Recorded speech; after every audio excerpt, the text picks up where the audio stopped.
Show me where that incompetent loser works. The one who soured my excitement for the long-awaited reunion was Mary. She's always been mean to me, trying to get the upper hand like this. The reason is that I wasn't very good at studying during our school days. I was irritated by her holding on to that, even at 40, but at the same time, I was impressed she could remember such things. It seems Mary, who thinks I'm incompetent because I wasn't good at studying, wants to see where I work. So, after the reunion, I decided to take her to her husband's company's CEO office. She doesn't know I'm the CEO of a major company with 7,500 employees and laughs at me for not teasing her. However, when her husband came out from inside the office and explained the situation, she turned pale. And then, she regretted her past actions. My name is Robert. I'm turning 40 this year. I run a company with 7,500 employees and have recently managed to take some time off. When the company was new, I was too busy to even think about leisure, let alone attend reunions. But I've RSVP'd to the upcoming reunion. This reunion will be attended by classmates from our senior year of high school. As I looked through the yearbook to see who would be there, among all the familiar faces, there was one that made me feel a sense of aversion. That person was Mary, who used to lead our class. She was a kind of leader in our class, always in charge of organizing class events and was part of the so-called popular group. Looking at Mary's photo, I couldn't help but remember the past. I think it was sometime in our senior year. Unfortunately, I ended up surrounded by girls after a seat change. For someone like me, who enjoyed whispering with friends during class, it wasn't exactly the best environment. Then, an incident happened. That day, my close friend was absent, and I was eating lunch alone. Surrounded by groups of girls at the surrounding desks, I felt slightly uncomfortable as I popped a side dish into my mouth. Hearing the beautiful chirping of birds from outside, I instinctively wanted to see the view and looked up towards the window. At that moment, I made eye contact with a girl nearby. That girl was Mary.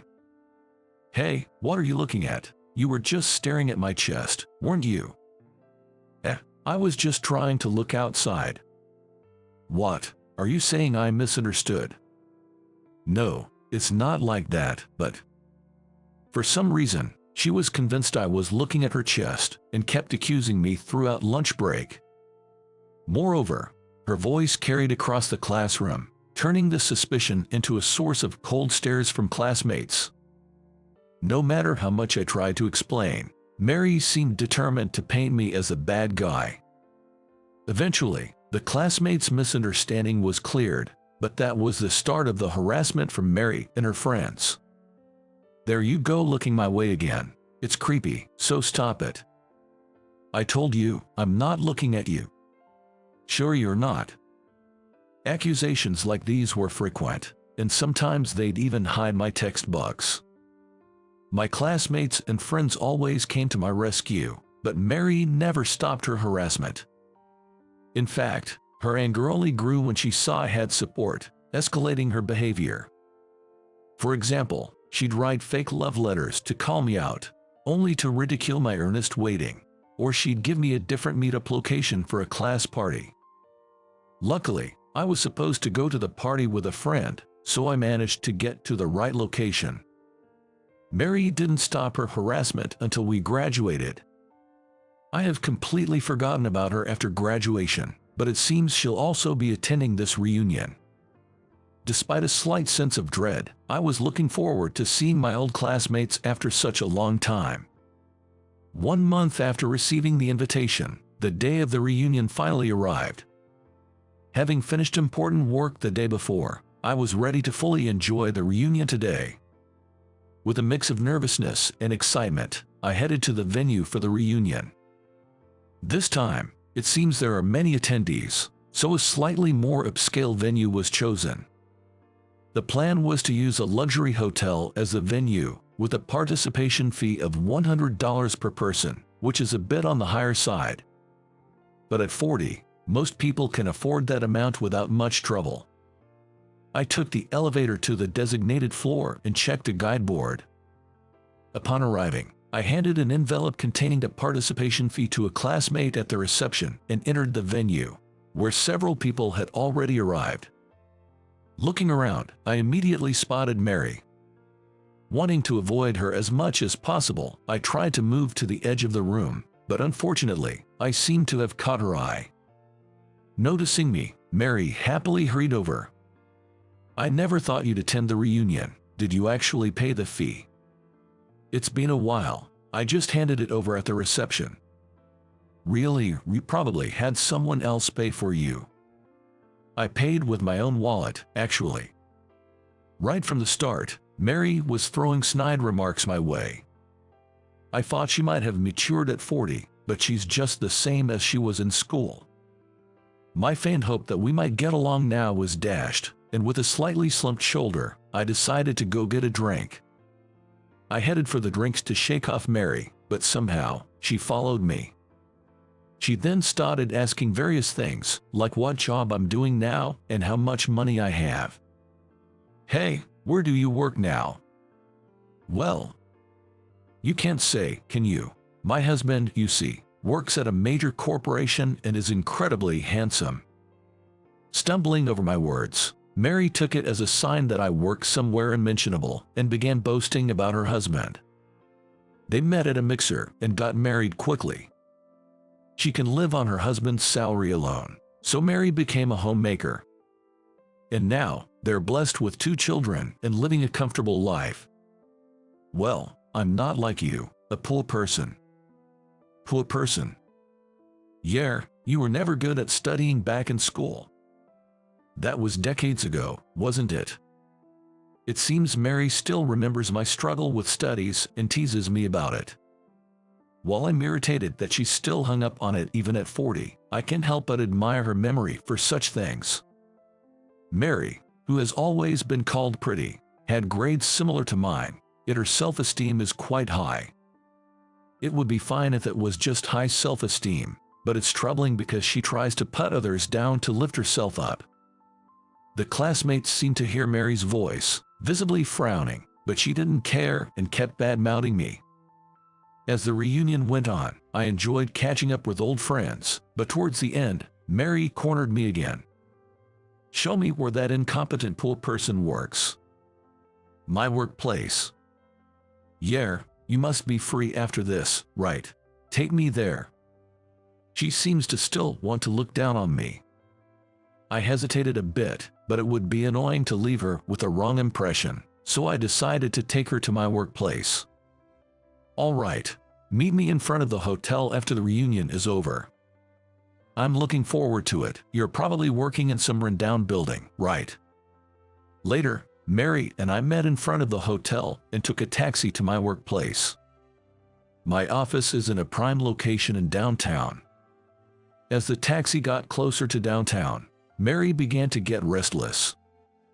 When I got out of the taxi in front of a certain building, she started looking around nervously. "Where's your workplace?" "Right here. This building in front of us." "This building is your workplace. Oh, I get it. You must be working as a cleaner or security guard here, right?" Seeing the sizable building, Mary, perhaps flustered, started talking under the assumption that I was dispatched there rather than working there. "But I am the CEO who manages this entire building, and I need her to know that." I interrupted Mary's speech to tell her the truth. "You might want to deny it, but I'm the CEO of the company in this building." "Well, what? CEO? I could believe you're an employee, but CEO is stretching it too far." "Is it? I started this company from scratch about 10 years ago and became the CEO." "Don't lie. There's no way you could be a CEO. Show me some proof." When Mary demanded proof that I was the company's CEO, I pulled out my business card holder from my pocket. I carefully extracted a business card and presented it to her with both hands. Mary took the business card from me and scrutinized the text as if she could bore holes through it. "See, it clearly says CEO. Does this convince you?"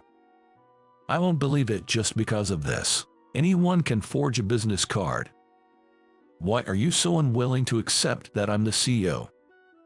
Because you were never stand out in high school, not smart, and someone like that being more successful than me. It seems she doesn't want to admit I'm the CEO because she can't bear the thought of me being more successful than her. I don't think being a CEO necessarily means I'm successful, but I do believe I'm happier than someone who is constantly concerned about social standing, pride, and status like her. Mary looked at the business card again and seemed to realize something.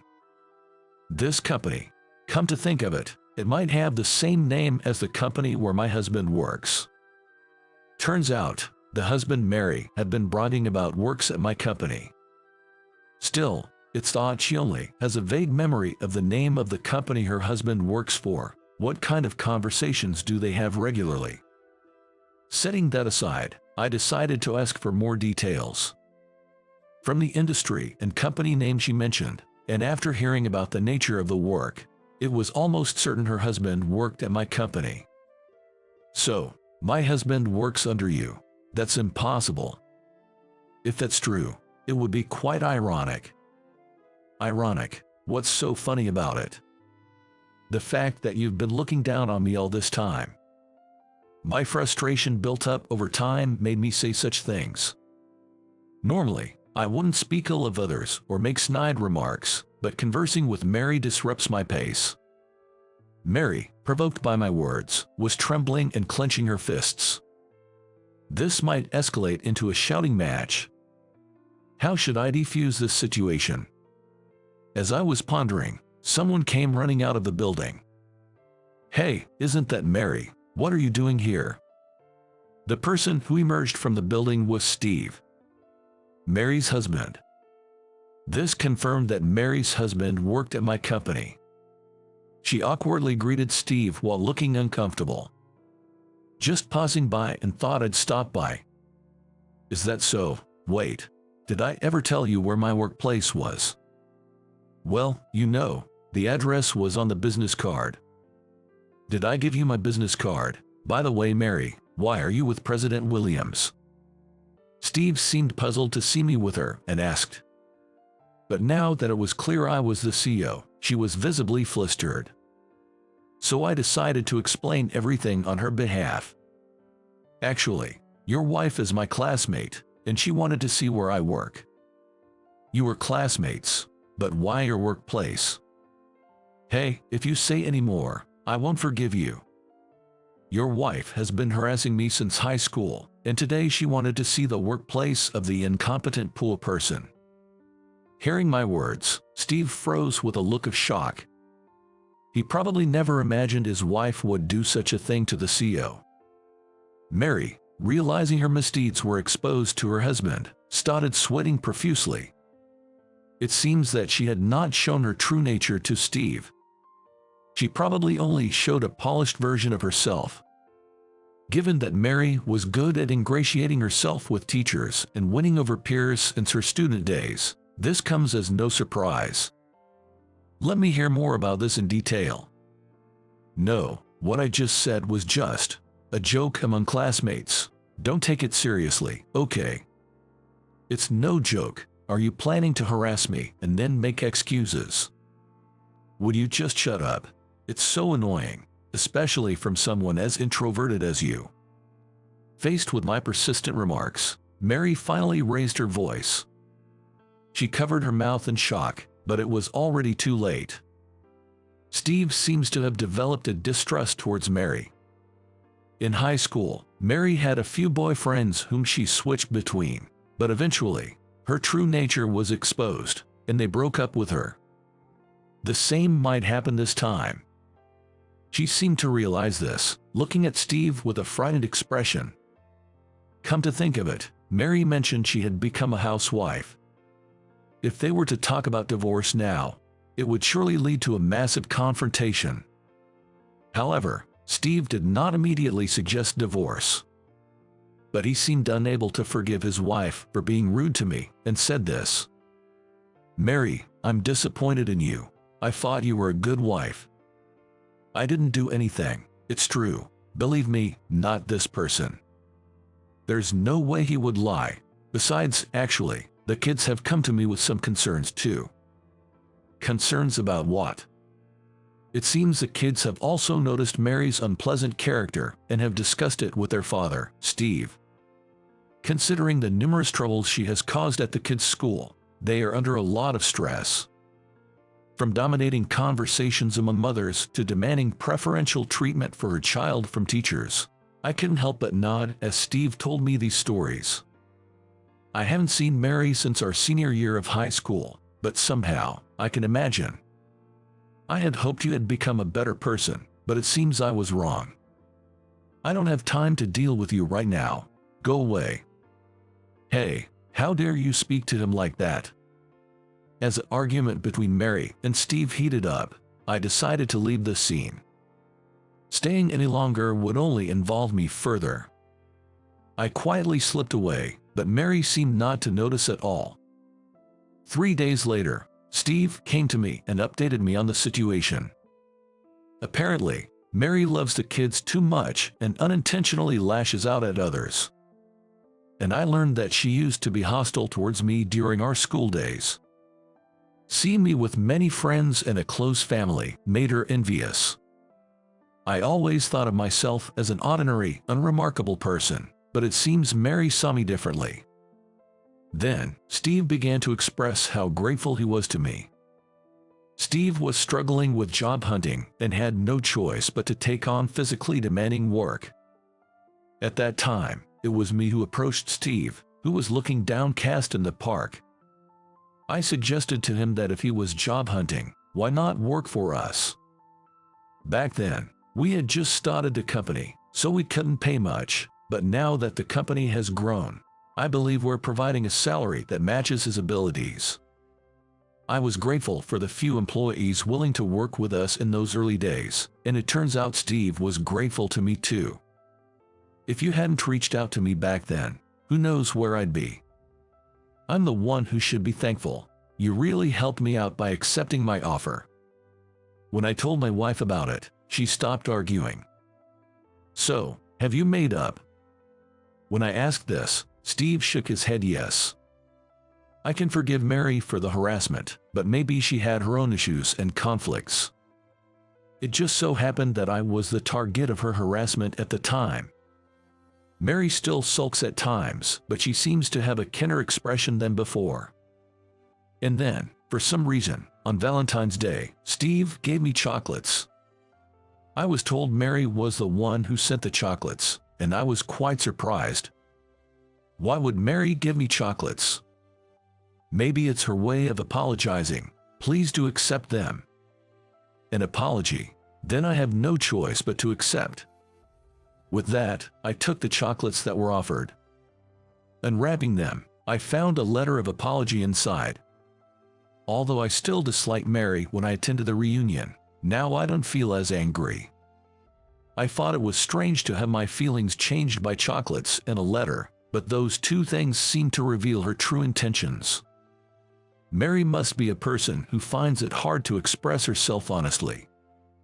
As I ate the chocolates with my wife, I thought about this. Sometime after the reunion, I was back to my usual routine. It's a busy period, so I have to work overtime, but I make sure to spend time with my family. I believe the reason I'm able to stay healthy is that my wife lovingly prepares healthy meals for me.